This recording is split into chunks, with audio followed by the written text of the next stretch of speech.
Hey, are going to get started here in just a second. I know a bunch of folks will be joining in. Hope everyone's doing good today. Joe, how's your day been so far? Good so far. Thank you, Wes. How about you guys? Awesome. Been meetings left and right, but that's kind of how I like life. Reid, how about yourself? Never bored, I can say that. Very busy, Right? but very happy. So good. Awesome. Awesome. I'm at the CyberFox HQ today, office today. So I've stolen Adam Slutskin's office. You can see all this like Nice. super nerd cred stuff happening up here, which is really cool. All the Star Wars helmets. So it looks like the live stream has kicked off. If you guys are watching today, go and say hi to us. Let us know where you're connecting in from. We'd love to hear from you and love to see what's going on in your neck of the world, where you're coming in from. And here in just a second, we're going to jump into cyber insurance. We're going to be talking about what MSPs need to know about this. It's literally one of the hottest topics that's out there today, without doubt. And we've got some really good data we're going to share with you too. Same with the folks from SpearTip. So we're going to get started in just a second. Let's see here. All right, so I'll do some intros as we're getting ready to start. So you got Wes Spencer here. I'm an advisor with Fifth Wall Solutions, and really excited to be with the Fifth Wall team today. We'll talk more about what Fifth Wall is doing. I'll also be moderating us as well. Joe, you want to say hi and who you are? Yeah, thanks. Joe Hoosech, Vice President here at SpearTip. We provide cybersecurity services in the community. Right on. Reid. Happy to be here, everyone. This is Reid Wellock, your designated insurance nerd of the stars. So I'm here to talk about cyber insurance and cyber insurance related accessories. Love it. Awesome. We have some folks checking in too. Carl checking in from St. Louis. We also have Timothy Duncan on as well. Good to see you on. Glad you're here. The rest of you folks, I see a bunch of people on the live stream, so don't be shy. Say hello. Let us know where you're connecting in from. And then we'll be using this as well. Josh, we see you as well. Thanks for saying hi. Use this as well for questions, for comments, for feedback, to make fun of how bald we are. Any of those things are on point and on game. No issues at all. Mike Stern saying, "Hola, dictators and friends." Or gray. Some of us aren't bald. We're just gray. I'm more aerodynamic now, Wes. I'm faster. Appreciate That's all. Yep. Yeah, less wind resistance. Yep. Any of those things will work for sure. Reid, why don't you get started with telling folks, if they don't know who Fifth Wall is, a little bit about who we are and what we do. Sure thing. So Fifth Wall, we can, let me kind of use an analogy to the MSP space. So we're a wholesaler. Think of us like a distributor. Okay. So we are above the agency. You work with retail agents. You probably have one for your own business. Well, they have to go somewhere to get access to good cyber insurance products, right? They go to the wholesale space. Well, in 2016, we started and we said, you know what, we're only going to do cyber. And we're still one of the only in the country that decided to do that. So we are currently working with thousands of agencies across the country. We work with I think we're at 44 carriers now that we work with. So we really have a good understanding of what are carriers looking for, what's the temperature of the water. We're doing this every single day. And about 2.5 years ago, we made the decision, you know what, this is becoming really critical for MSPs, and the path of the increased security requirements for insurance is kind of making this an inevitable partnership. So we started working through the MSP community. And Wes, you were a key part of that. Wes joined us and helped carve out our channel, which brought us from about 20 MSP partners last June. Now we're over 700 today. And really, we're doing this today. Our main mission is we want to help educate. We want to help drive good knowledge about what this is not, and really how MSPs can be leveraging something that's laying in their lap essentially almost every single day. So that's who we are. Super cool. Reid, thank you so much for doing that. And just absolutely love everything about Fifth Wall. And you're right, that education journey is what we're all about. So Joe, talk to us about SpearTip and who you guys are and all the awesome stuff you guys have going on. Sure. So SpearTip's been around since 2005.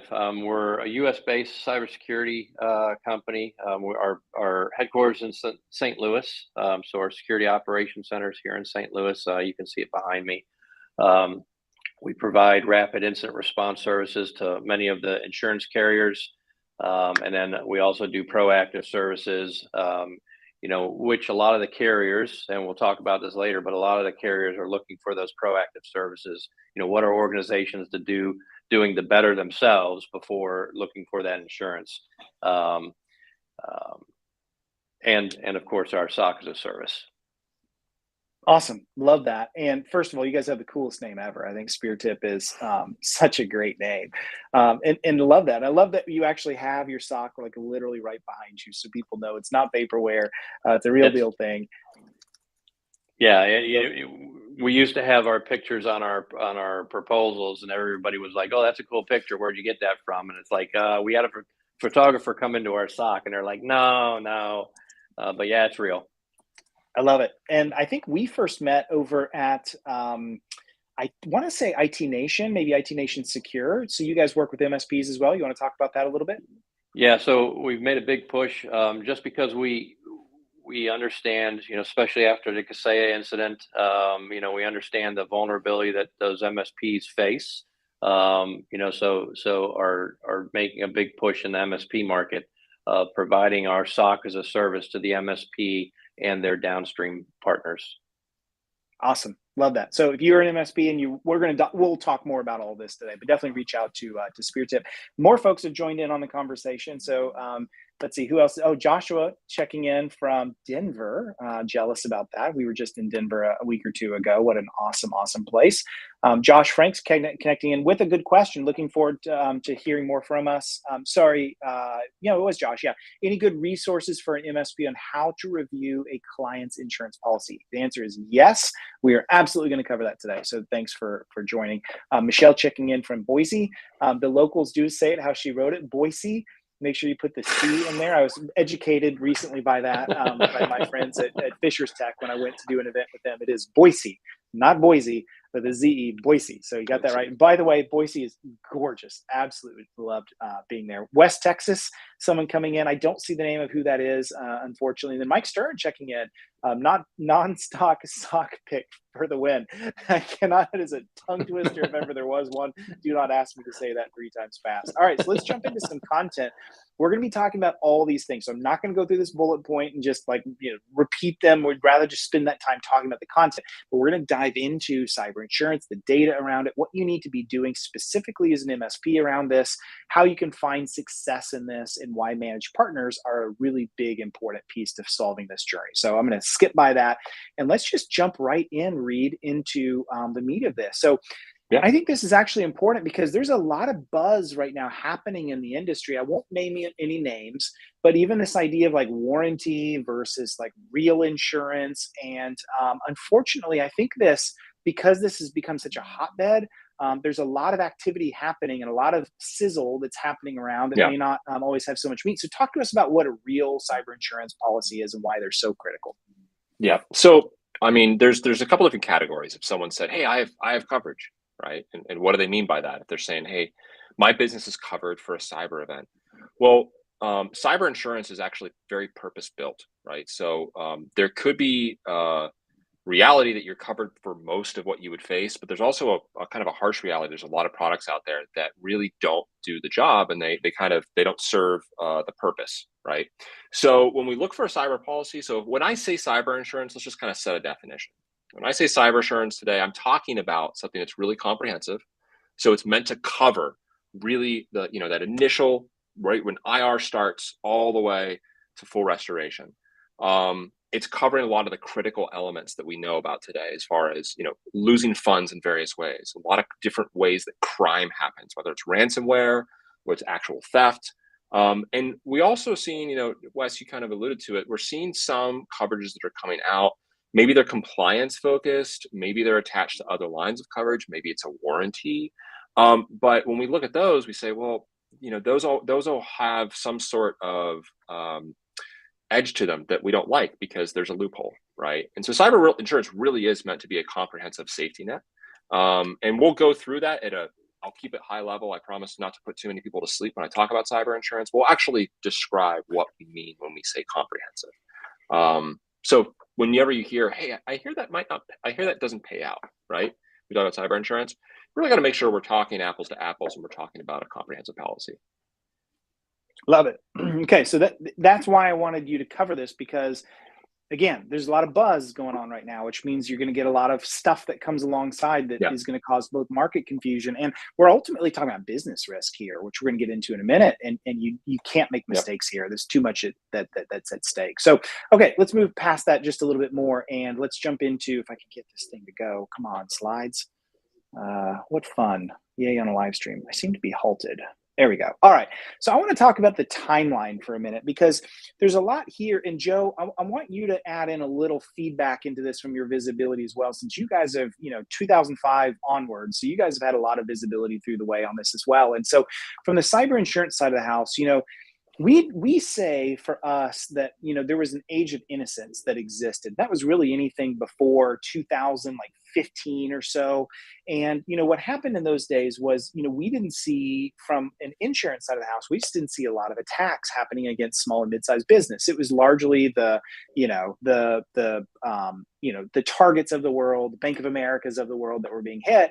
And so the carriers looked at this and like, look, this is like stealing candy from babies. It's literally that. Like, what could possibly go wrong? So like, anyone wants a policy? Psh, we got it.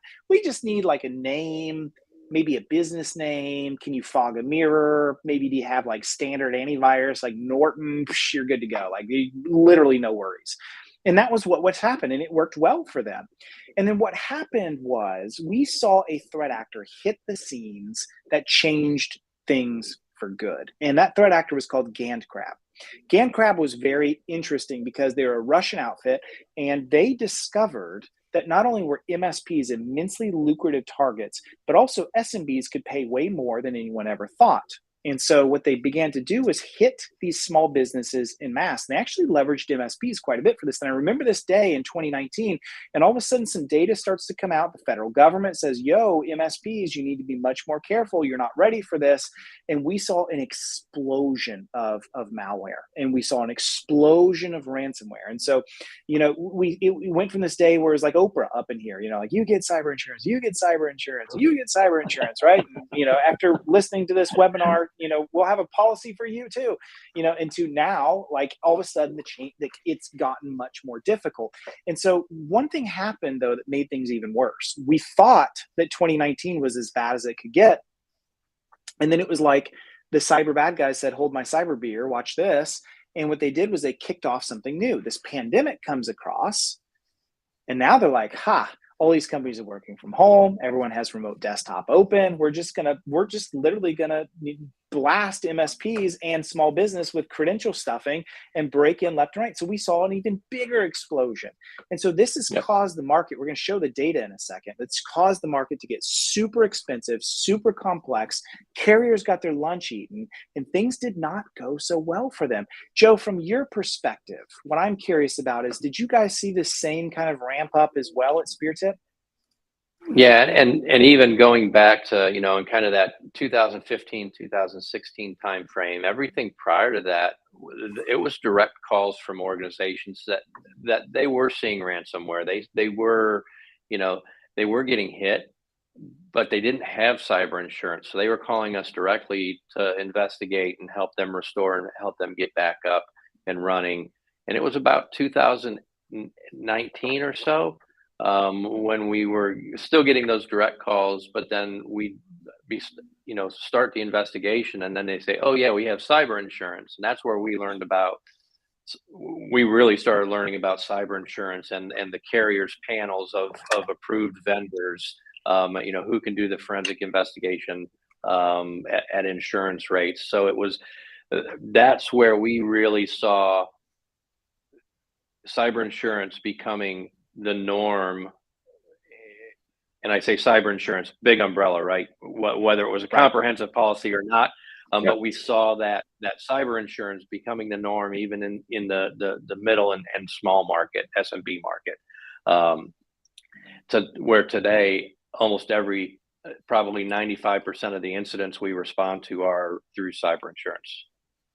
Yeah, got it. And Reid, okay, so hearing that from Joe, you're the resident insurance nerd, right? So you didn't come in like Joe and I did from a cyber security background. You come in from an insurance background. Right. I guess it's fair to say that when you look at this timeline, the carriers had no idea all this was going to happen. And so a lot of this, can I just say it, is kind of their fault, not in terms of the attacks, but what's happened tumultuously in the market of them realizing this is not as easy as they thought, right?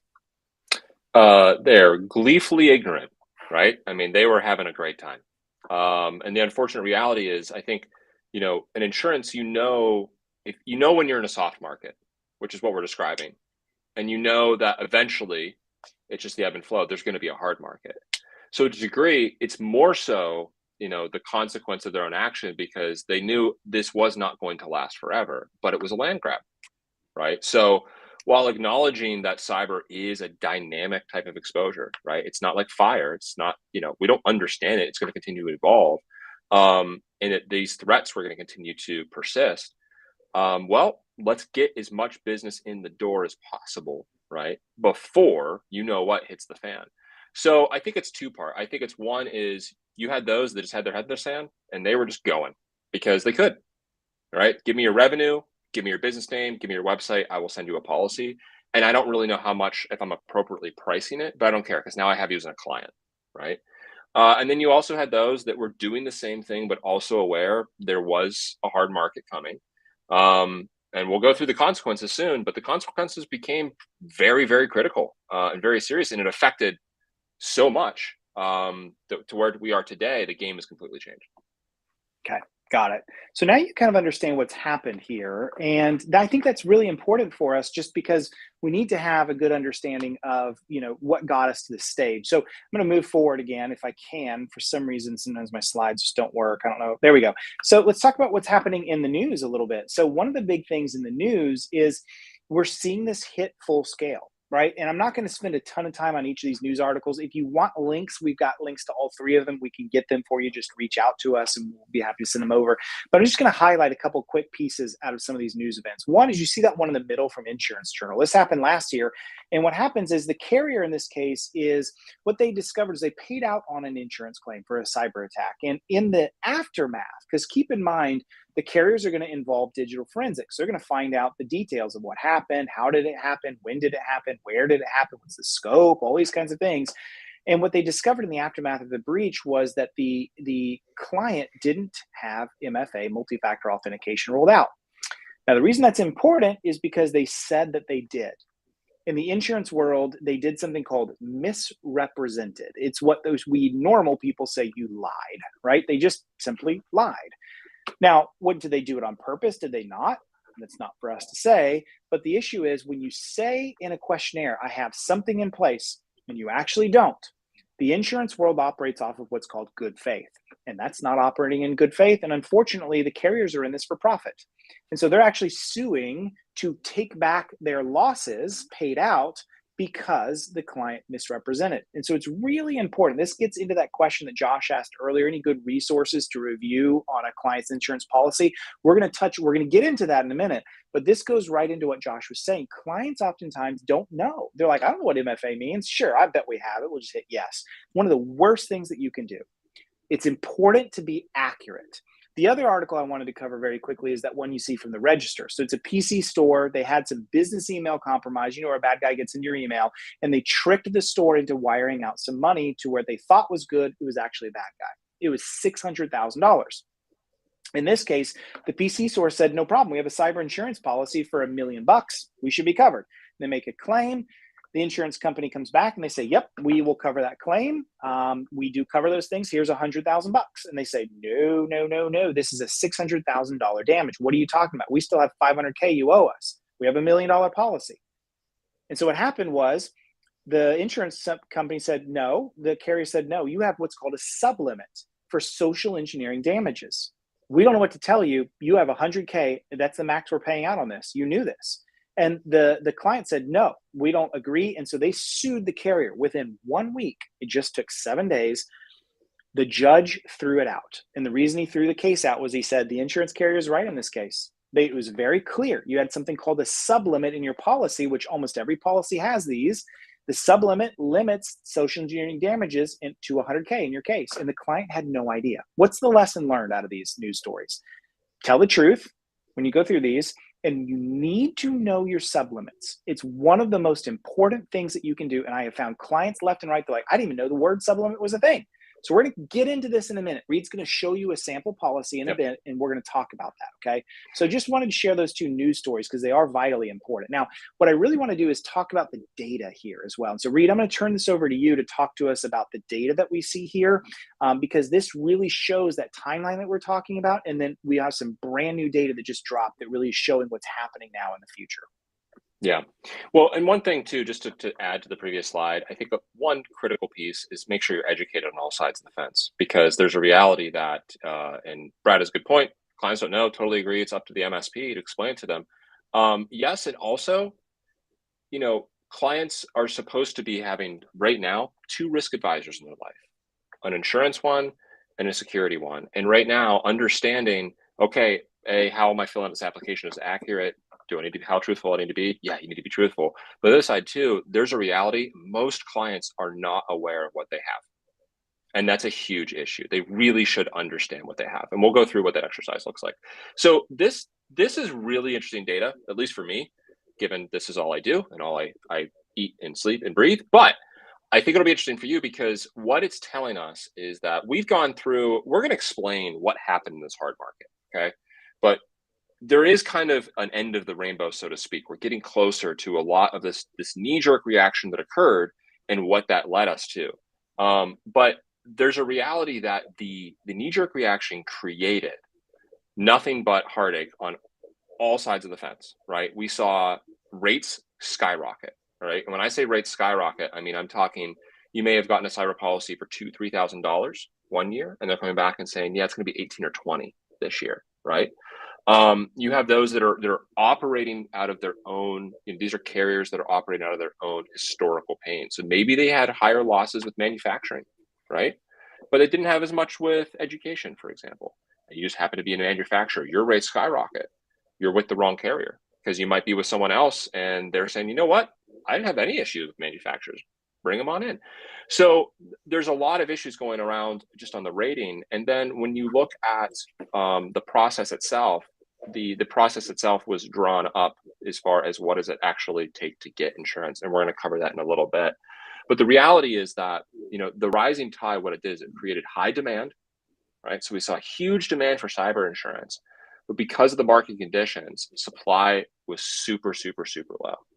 And so you saw carriers make very, very strategic decisions about what they wanted to do with rates, what they wanted to do with eligibility requirements.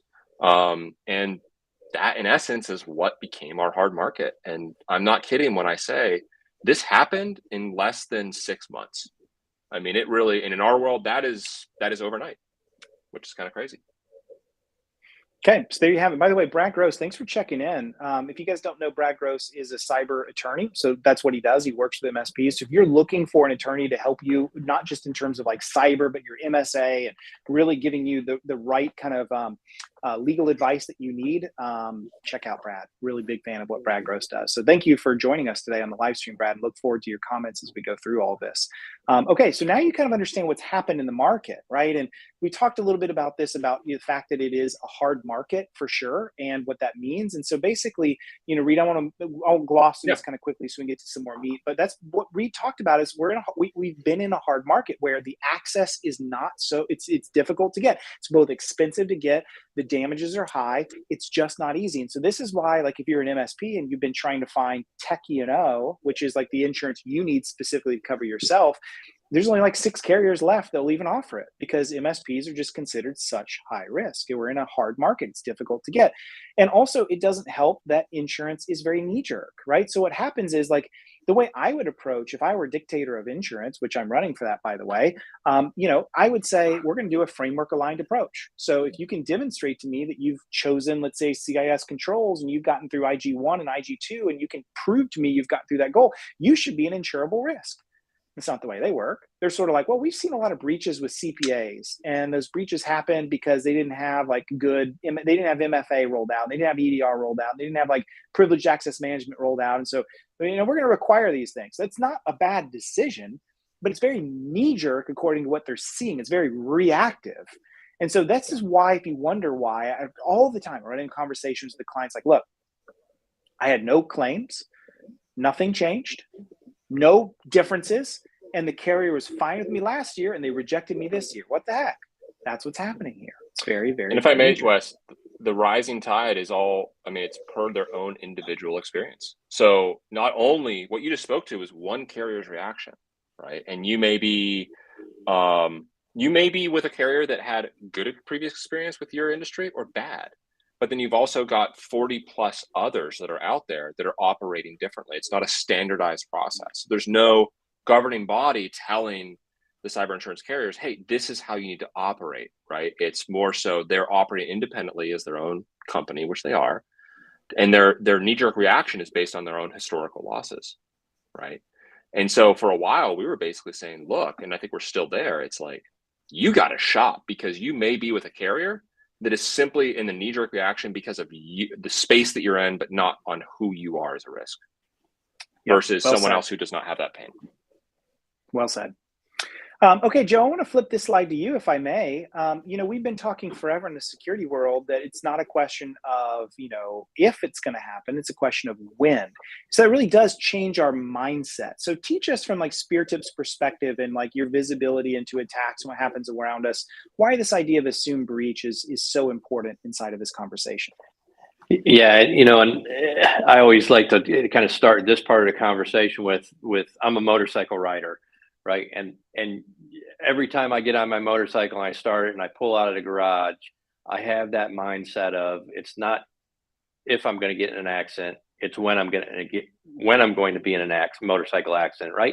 And it's that defensive driving. Right. So I know as soon as I pull out of my driveway, I'm the sole reason that if I make it back to my garage, it was all my defensive driving because people in cars just they don't look out for motorcycles. They have a lot of steel around them, so I kind of equate that to the cyber world too, right? From our perspective, it's what can I do as an organization to better prepare myself when that happens, right? How can I limit my exposure, right? Yes, one server may get compromised, but it doesn't mean I have to be completely down as a business for 16, 20 days, not being able to do business, right? So it's implementing a standard, right? It's using CIS, it's using, some standard and those protective measures and going after the low hanging fruit, right? Build out that roadmap. Where am I at today? Where do I want to be and how do I get there? Roadmap that out. And I like the term eat the elephant, right? You don't eat the elephant in one sitting. You take small bites of that elephant along the way and get yourself to where you want to be. But that's a never ending process because technology threat actors change almost daily. So you have to continually be reassessing where you're at and where you want to be. And that where I'm at changes daily and that where I need to get to changes almost daily. Well said. So this is the way. And even though the carriers don't necessarily, did you like that reference right up here? Even though the carriers don't necessarily value that perspective because they're so control focused, what Joe said is right as rain and pure as gold. That's exactly the approach. That's the mature approach to security because the good thing is you start with that, then everything else, including insurance alignment, follows suit with it as well. So very well said, Joe. All right, so we're going to move forward a little bit in this. If I can once again get my slides to go. They seem to have a little bit of a delay. I'm not sure quite why. Let's see here. There we go. Okay, I'm going to skip this cyber resilience because I think we've talked about this a good bit from what Joe said. So we'll move past that.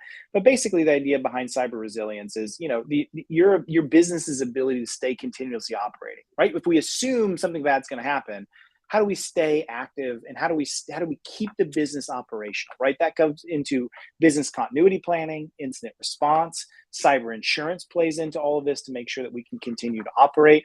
And those are the big things that we really need to be focusing on. So let's go past this slide and jump into the next one. I don't know if someone can get them going for me. I don't seem to have control of them anymore. There we go.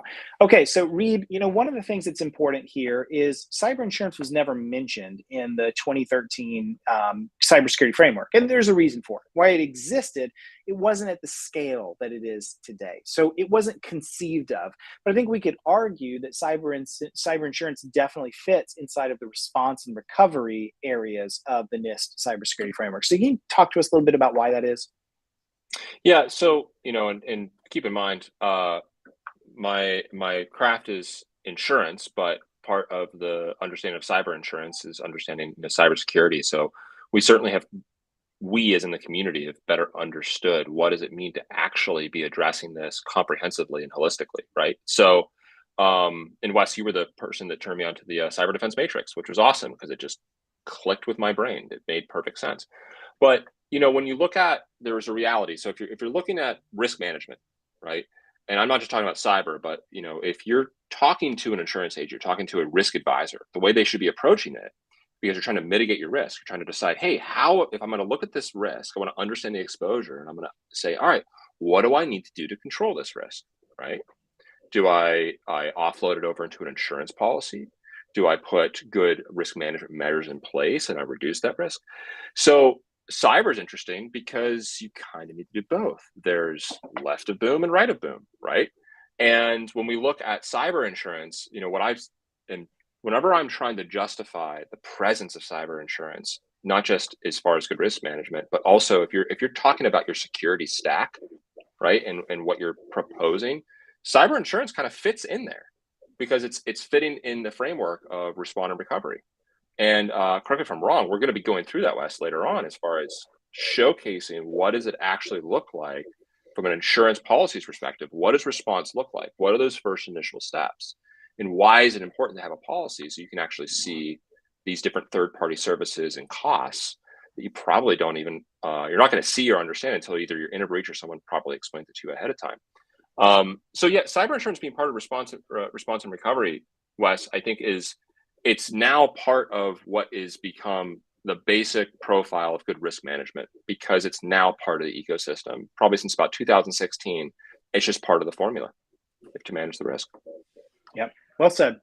Really well said. So we're not going to talk about all three of these scenarios today. You're welcome to just screenshot them or reach out and we'll give you a copy of the slides either way. But these are examples of where cyber insurance is important and can cover some of these things. And keep in mind, we're going to get into this idea of first party and third party liability in a minute. But one of the things that makes these things so tricky is the fact that we sometimes a breach occurs through no direct fault of your own. It's had something with a supplier or a vendor. You see the example of this. Sometimes you get something sent to you, right? And it causes an issue. Or maybe one of your suppliers, or maybe you had an incident and now your clients can't operate because they rely on you in the supply chain. So these are a lot of things that I don't think we always consider. Also reputational damage, right? And business disruption. These are other things that we don't often consider. We're going to show you how these things are typically covered in a good policy. May not be covered at all in a warranty, but certainly are important to be covered in a full policy. Joe, I want to flip over to you now. And, one of the things that we talk about a lot is the incident response piece of this. And I don't think a lot of clients understand how damaging a breach could be. They'll say things like, oh, I think a breach would cost me maybe $50,000, is probably what I would call it. They just really misunderstand how damaging this is. And so I think it's important we talk about, cyber insurance and having all the controls in place to reduce the blast radius, but also to be prepared when it comes. And the incident response capabilities is important because the breaches are ridiculously expensive. So walk us through, I know this is a very high elementary level, right? There's much more to it than this, but walk us through kind of this whole idea of crisis management and a breach and all the elements you see here, if you would, for us, Joe. Sure. Thanks, Wes. Yeah. And it is, and I always stress to our incident responders is, 9 times out of 10 when we're responding to an incident, this is that organization's first time dealing with this, right? And we do this day in and day out. But there's a lot of costs involved. There's legal counsel and digital forensics. Insurance is almost always going to appoint a breach coach, right? That data privacy lawyer.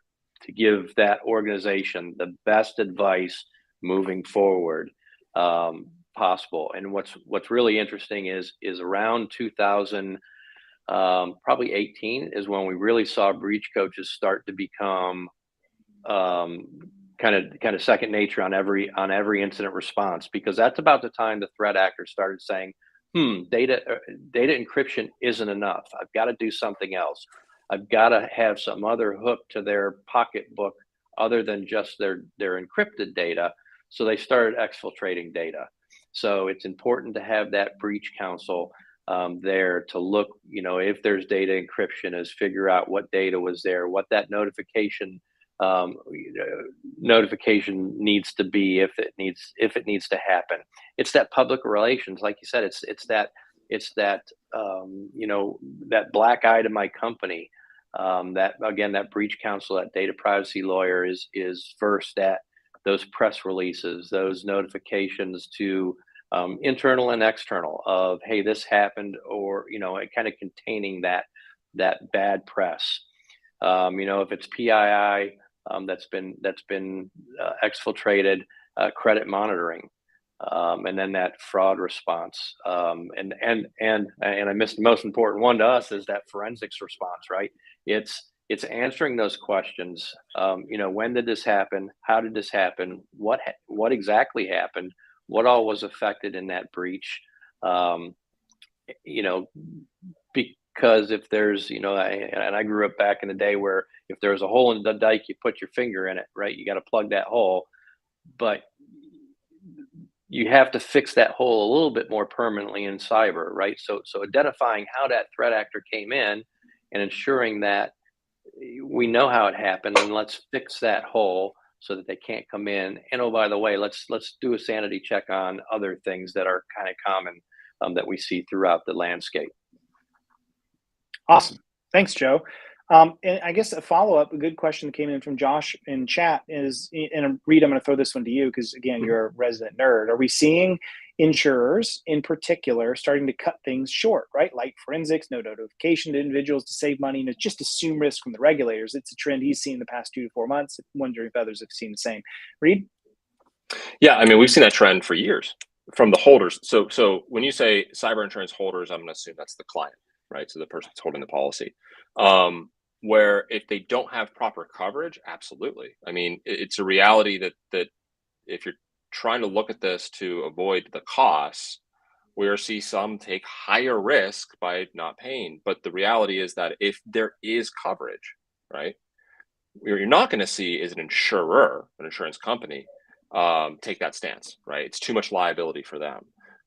So one thing I will speak of, though, is there is a lot of, I'll just say, waste on their side that they're trying to figure out a better way to handle. So when we think about that claims process that's up right now, we have a lot of third-party services that are involved. And Brad, since you're on, I'll say legal is certainly paramount, but there's a reality to understand where you are from a regulatory standpoint, what you're beholden to, and really to get the facts. But often it was, you're coming at this, you're shooting a bazooka when really you only need a pistol, right? And insurers were still kind of figuring that out, and they're coming at it way too heavy-handed. And you could have what could have been probably just a $90,000, $100,000 claim gets doubled because they're just uneducated in the process, right? And so they start bringing in more experienced folks like SpearTip, those that have been doing this for years and years and years and know how to do this with a level of expedience, but be thorough, because they're worried about 2 things. One, time is money, but then also you can't leave any stones unturned because that's a liability for the insurance company. Okay, good stuff. Really good stuff. So Joe, awesome. Reid, good follow-up there. Reid, I know we're running a little short on time, but this is an important slide, so I'd love for you to just kind of walk us through. Again, this is not a fifth wall policy, right? We're pretty agnostic to all this. We work with 43-ish carriers. We don't care who it is, but a good policy needs to have these things. So walk us through what we see. Yeah, so I will do my best not to put people to sleep by talking about insurance policy. But here's the important pieces I want to make sure are highlighted, right? When you're looking at a comprehensive policy, first of all, first and third party are really important, because not only are you worried about what affects you, but you yourself could actually be a conduit to affecting somebody else, right? We see this a lot. you inadvertently transmit malware, right? You did not know that you were already infected or breached, and then you were the cause of someone else's breach. And guess what? A good attorney is going to look at that and say, you know what? Technically, it's not my client who's liable. It's you, because you failed to prevent this. That's actually built into a lot of the policy language. When we look at that previous slide, right, we saw a lot of third-party services, right? And so hopefully that painted a picture for you. If you're not familiar with a policy, you go, okay, so bam, an event happens. Well, there's a lot of moving pieces that have to go into play, and they have to go into play right away. Well, you want to make sure those are covered completely, because the reality is you aren't really going through many situations where you aren't at least starting that process. Maybe if it's a gift card scam and it's not a legitimate breach of the environment, sure. But anytime there is a legitimate breach of the environment and there's suspected PII exposed, you're going to want to get those parties involved. And they are expensive because they're needed and they're valuable. And a lot of them, you don't have a choice. If it's a breach of a certain size, your state is going to require you to do certain things like credit monitoring, like notifying. When we get into, I'll say there's a couple different coverages. Some of them are more of like soft costs too. But like we all know what ransomware is, hopefully for the most part. When we start thinking about soft costs, I think this is where a lot of folks, they're thinking more of those hard costs. What is it that could affect my business that would cost me money? And they might not be really looking at time and business interruption. And that's a huge impact, regardless of what you're going through. If you're going through a ransomware event, yes, you need to worry about the ransomware. Yes, you need to worry about recovery. But guess what? While you're doing all of that, you're not running your business. And a good cyber policy should be paying you for lost revenue, right? And that's usually overlooked. Anytime, Wes, I get a question and I get, hey, what limit should I consider? That's typically where I start. I say, well, let's look at your revenue and look at average downtime. And Wes, remind me, what's average downtime today? It's in my view, and most study data, is somewhere around 16 days. 16 Joe, days, is that yep. about right for you guys? Somewhere what you see? Yeah. Yep. So that's a quick exercise I like to do to say, all right, what would it look like if you were down for 16 days? I'm not even talking about other costs, right? I'm just talking about you not being able to run your business for 16 days.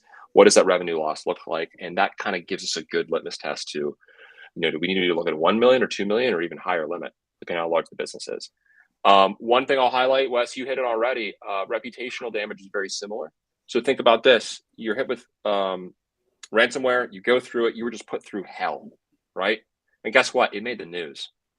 You have folks talking about it. It is known. Your reputation is now tarnished, unfortunately. Now, depending on what you do and who you serve, that actually may have a really, really big impact on current clients and future clients. But guess what?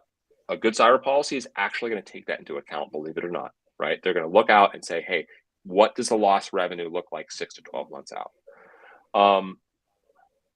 When we look at the other coverages, there's newer coverages coming out. They've been around for some time, but they're still quote unquote new because they kind of popped up the past couple of years. But crypto jacking, invoice manipulation is actually getting more and more powerful because we're seeing more of, all right, it's social engineering to a degree. Someone was tricked, but then the person that may have been falsifying, it wasn't them that sent out an invoice, the person that paid that invoice. Well, whose fault is it? Is it the person that sent that invoice that actually was a threat actor, or the person that received it and didn't know it was not legitimate and actually paid it? And so we're seeing policies start to look at kind of both sides of the fence. And yeah, Tim, good comment. Yeah, invoice manipulation is low. The reason, let me address that real quick. The reason you see sublimits on most of the crime coverages and a lot of these items that are highlighted in blue, most of those are actual for direct funds loss. And let me explain that. I'm not saying that, let's pick on invoice manipulation, and we'll say the sublimit's 250,000. I'm not saying that we're limiting the entire policy, that your entire bucket is 250,000. I'm still saying you have a bucket of $1 million right here, but for the funds that you lost directly, so maybe you sent an invoice out for 100K or 200K, that's going to get paid in full, and you still have 800K or 900K left over for everything else. And because it's a direct funds loss, carriers are going to look at that very differently. They're going to look at that and say, look, that is a very black and white. We are cutting a check right then and there, right? And that's high risk. And it's kind of always been viewed that way. You're also seeing some crime coverages are being covered by other policies as well. There's a reality that there's a lag time by what is the market asking for. So like, what's the demand on these limits, right? Is 250K appropriate or not? Well, here's a good story. Most of the social engineering you could get back in 2018, 2019, the highest you could get was 100K on like the best policy out there. That was the sublimit. No one's going higher. We entered a hard market, but somehow those sublimits still went up because folks realized 100K is just not cutting it, and it's not actually going to get me to where I want to be. So we actually saw those sublimits increase, and then we started to see some of them decrease depending on the losses. But I'm going to stop there on cyber insurance fire hose, Wes, unless there are specific questions, especially for time's sake. Yeah, no, I think that's good. So maybe just one other quick thing here. There's a difference between a good policy and a no coverage, an endorsement, a warranty. Just quickly walk us through maybe 30, 45 seconds of kind of the difference here. One belongs in the garbage, one doesn't. Okay. You have other lines of coverage. You have your general liability, maybe you have a management liability policy, right? They cover other things. Well, years back, there's someone that I will not name, but they said, you know what? I bet we can bolt on cyber coverage real cheap. Like, let's just say like $300 and let's see if people buy it. But let's only make it like 100,000 in coverage, and we'll sublimit everything. Like forensics, we're only going to pay out like 5,000. Legal, we'll only pay out 5,000. Things that we already know are really expensive. Well, guess what happened? People weren't paying attention, and then what they ended up doing was they turned it into an opt-out. So most folks actually ended up with these endorsements, whether they asked for them or not. And when they went through their policy, they said, oh, I have cyber coverage. Great, because the word cyber's in there. False sense of security, because it's not a real policy. That's why I say it belongs in the garbage. If you have a standalone policy, you actually had a quality conversation with your agent about it. That's how you know, because it was an investment. It was a decision you made to invest in. Got it. I love it. Yep. So you do have that responsibility. All right, Joe, I'm going to turn over to you, but let me preface just quickly. So, it comes into the question about eligibility, right? The carriers are not in the business of taking uninsurable risks, right? And so one of the things that they've really begun to focus on is, what's the minimum standard to entry, right? And I love this little meme here of the little girl coming up. We've all been to the theme park, younger kids, the sadness when they come in, they don't measure up and they get sent away, their life is over, right? And the same way for clients, if you don't have the minimum requirements, you're not getting on this ride. So Joe, walk us through these 6 controls that we have here and help us understand why they're important. You don't have to go through, you can just go as light or heavy as you want to on these. Yeah, and so probably everybody's heard of MFA. It's just that second piece of information that I need, remote access to get into accounts, emails. It's just that second check, right? And it's something easy, something fairly inexpensive, and it's just a good hygiene piece to have in place. Segregated backups. We've seen threat actors get smart, right? Over the years, they've realized backups have become more prevalent than they were 4 or 5 years ago. So segregating those backups, making it so that the threat actor can't get to those backups. So I now have a data point to recover from. Should I end up with ransomware? EDR, next gen AV. Again, protecting those endpoints, right? Again, it's limiting that attack surface, right? They may get one server, but one server is better than my entire environment. So limiting that attack surface, patching vulnerability management, checking that, right? And again, it depends on your vertical, depends on your risk appetite, but looking for those vulnerabilities, doing some periodic scans, whether that's monthly. Some people do it daily, some people do it monthly, quarterly, or at least annually, right? To say, here's those vulnerabilities, here's where my environment is vulnerable, and again, eating that elephant one bite at a time. I might have 100 of them, but let me knock out those criticals and highs. weakest link is our people, right? And I say this all the time, at training, most folks do annual training. Why not quarterly? A phishing exercise, something to identify those weak links in my organization, and then give them another 10 or 15-minute tutorial to go through to say, hey, you clicked on this link. You shouldn't have. Here's how you should have known it was a bad link, because that employee, our employees are definitely our weakest link. And then security monitoring response, like our SOC, it's much more effective, much more cost efficient, I should say, for us to monitor an organization, for them to build what's behind me themselves, right? I can do it for a fraction of what an organization is going to spend to staff. I always say I can throw a bunch of tools at a problem, but if I'm not watching the tools, those tools are pretty much useless. And if I'm not seeing the alerts they're generating until Monday morning, that's too late.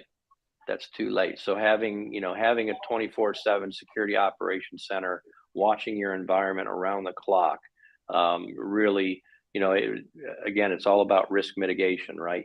You've offloaded some of that risk onto another team, or your own security team, to watch for those unusual, unsuspected behaviors in your environment. Okay, got it. So those are the things, right? And if you don't have those things, we're not saying it's impossible to get coverage, but I am saying the chances of having a lot of sublimits exist, the chances of rejections exist, the chances of very expensive policies exist.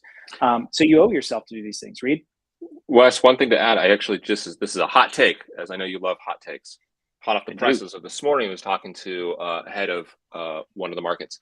What they're coming out with is they're looking at doing actually a midterm attestation to see if you've adjusted the controls, because they want to see if they're opening up the opportunity that maybe you weren't quite tall enough, but they want to see, all right, did you get any taller, right?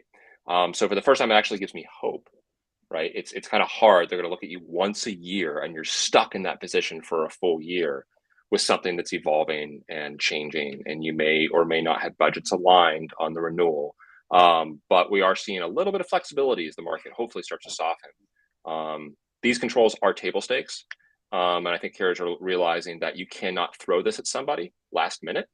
But it's also a conversation you want to make sure you're having. So even if for the MSPs that are here, this is a really good conversation to have well in advance, because what you're doing is saying, be prepared for your renewal. Don't wait till you get to your renewal terms and they're like, oh, by the way, you have to have these enforced within 2 weeks.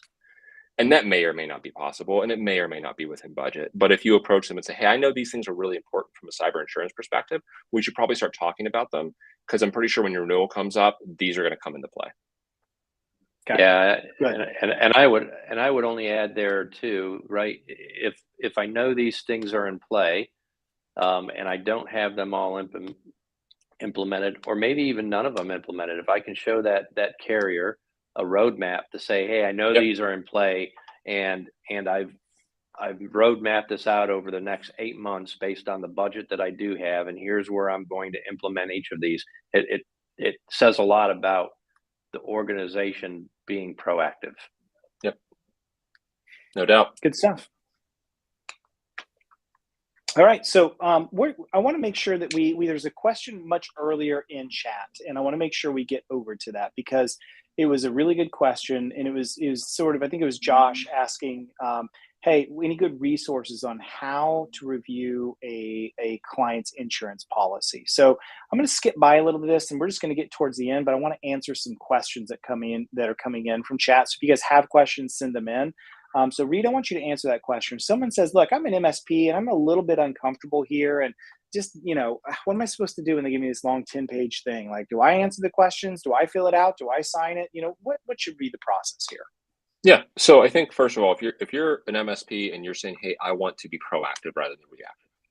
Reactive is you're probably getting hit with the apps, and you're getting hit with more than one per client, and it's a snowball. Being proactive means, you know what, I want to get ahead of this, and I want to talk to my client in advance and just ask the question, do you know where you are on your cyber insurance journey, right? Do you know what you have? Why is that important to me as an MSP? Because your risk is kind of my risk, right? And also, if you're saying, hey, I'm looking to you to be managing security, or I'm looking to you and those that you work with, we just identified that cybersecurity insurance is part of what we should be looking at as far as the full picture. So the conversation should be relatively simple because you're not licensed, right? So you never want to get on the hairy edge. You just want to ask them, hey, have you had someone do a cyber review? Have you had someone actually walk through that? Here's a little bit of a plug for Fifth Wall, but that's actually what we do with MSPs today. Is we're actively working to be that kind of cyber insurance sidearm to say, hey, we have a partner here that will be happy to review a policy. Very similar to, how you would probably look at prospecting. You want to do an assessment, right? Early, you want to do a gap analysis and identify the needs. We do the same thing on insurance, right? And we want to say, hey, where are you? And let's educate you. And that's really, if you aren't working with a licensed partner right now, really, really encourage it, because that makes the process a lot simpler. And you don't have to feel awkward, kind of out of your element, trying to talk about something that you may or may not be really allowed to talk about. But it allows the bad cop in the room to be the bad cop, which insurance is kind of the bad cop right now in a good way, because we are looking for a lot of the things that are hopefully aligning with what you know to be part of a good security stack. And so we're coming in and saying, look, you got to believe them when they say EDR is important. I'm actually saying you can't even get cyber insurance if you don't have EDR. That's how serious it is. That's a different story, right? Well said. Awesome. So if you guys would like to learn more, got a couple last things for you. First of all, if you're an MSP today and you're really trying to solve this thing, fifthwallsolutions.com/MSP. Reach out to us. We'd love to talk to you. Everything we talk to, by the way, this is recorded. We'd be happy to get you, reach out and get you a copy of the recording, no problem. We'll always do free reviews for policies, no matter what. But really more than that, we're here to educate you. We're here to give you the knowledge you need. We have a really awesome education pathway. It starts with a cybersecurity 101. There's literally no restrictions to it. You don't have to do business with us. No, nothing. You just sign up for it. We'd love to have you in. Will Brooks leads that, and he's just incredibly awesome. Then we have a deeper dive as well, also free. Our goal is just teach you, get you educated, get you going, and this will take you and your clients so much further. So if you heard a little bit, but you want to know more, please reach out. Joe, talk to us about SpearTip.